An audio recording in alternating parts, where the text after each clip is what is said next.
السلام عليكم ورحمه الله وبركاته. اهلا بكم في حلقه جديده من برنامج فانتزي تيبس بالعربي، ورجعنا لكم بعد غياب طويل عشان نقول لكم اهم اللعيبه المتوقع تتالق للجوله ال 24. اول لاعب هنقوله وتقريبا هنقوله كل اسبوع لاخر الموسم هو محمد صلاح. محمد صلاح فورمه حلوه بيسجل، فورمه وحشه بيسجل، مدافعين ماسكينه بيسجل، راجل بسم الله ما شاء الله فورمه حلوه جدا وربنا كرمه على الاخر. محمد صلاح هداف الدوري، ارقامه انتوا عارفينها وزهقتوا منها، 23 مباراه 16 جول 8 اسيستات 74 شوطه، خلق 48 فرصه، ارقام كويسه جدا. اعتقد صلاح هيبقى هداف الدوري الموسم ده، لازم يبقى عند كل واحد في الفانتزي اللي ما معهوش صلاح اظن زهق من السهم الاحمر لازم تشتري. تاني لاعب معانا هو ماركوس راشفورد. ماركوس راشفورد مع سولشاير هو المهاجم الاساسي، بيعتمد عليه الراجل، ابدع وعامل اداء رائع. ماركوس راشفورد ارقامه على مدار 20 مباراه 8 اهداف 7 اسيستات 45 شوطه، خلق 21 فرصه، عامل دويتو كويس جدا مع لينجارد، وكمان بوجبا فاهمه بيرمي له كور في ظهر الدفاع وبيسجل منها. اعتقد راشفورد اوبشن كويس جدا كمان رخيص. ثالث لاعب معانا هو ليروي ساني. واحد هيقول لي مندي رجع من الاصابه ازاي بتقول ساني؟ اقول له لا، مندي لسه قدامه شويه على ما يرجع لكامل لياقته. اعتقد جوارديولا هيرجعه بس واحده واحده، اديله مثلا اخر كل ماتش ثلث ساعه ربع ساعه على حسب. ليروي ساني ارقامه كويسه جدا، حتى ماتشات الكاس اللي في الجوله دي هو ما لعبهاش، فعشان كده ساني مرشح انه يبدا الماتش الجاي قدام نيوكاسل. ارقام ساني 21 مباراه سجل 8 اهداف 11 اسيست 43 شوطه وخلق 32 فرصه، اوبشن كويس جدا، بيجيب نقط اكتر من رحيم ستيرلينج وكمان ارخص منه، الحق اشتريه. رابع لاعب معانا هو لاعب مهم جدا للناس اللي عايزه تجيب لعيبه من توتنهام. ديلي الي اتصاب، هاري كين اتصاب، مفيش قدامك غير سون، خرج مع كوريا الجنوبيه من كاس اسيا وهي دي فرصته ان هو يرجع ويكسر الدنيا. حاليا بوكاتينو ما عندوش مهاجم صريح، لورينتي ده منتهي اكلينيكيا، عشان كده سون رجع ويبقى هو راس الحربه الاساسي في توتنهام، وقبل ما يسافر كلنا عارفين كان عامل ايه. سون ارقامه في السريع كده ال 17 مباراه اللي لعبهم 8 اهداف 7 اسيستات، ودي ارقام كويسه جدا بالنسبه للفتره القصيره اللي لعبها، شايط 40 شوطه وخلق 18 فرصه. سون هيبقى هو رقم واحد في توتنهام الفتره الجايه، الحق اشتريه عشان ممكن سعره يوصل لتسعه. واخيرا معانا ظهير ولفرهامبتون مات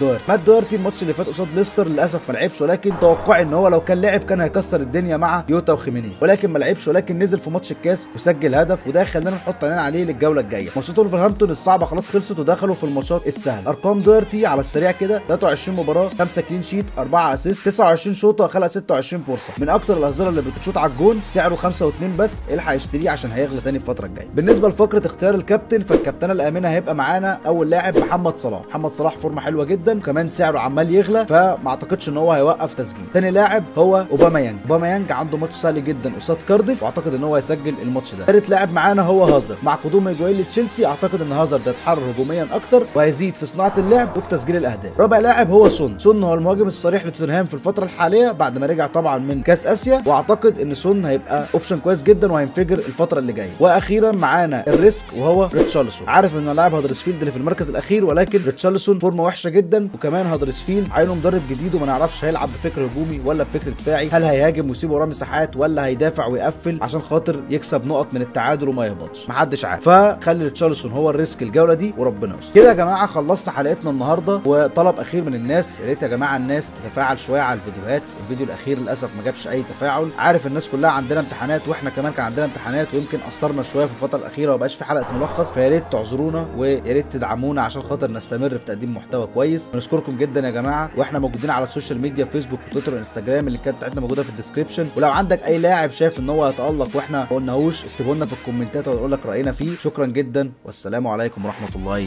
وبركاته.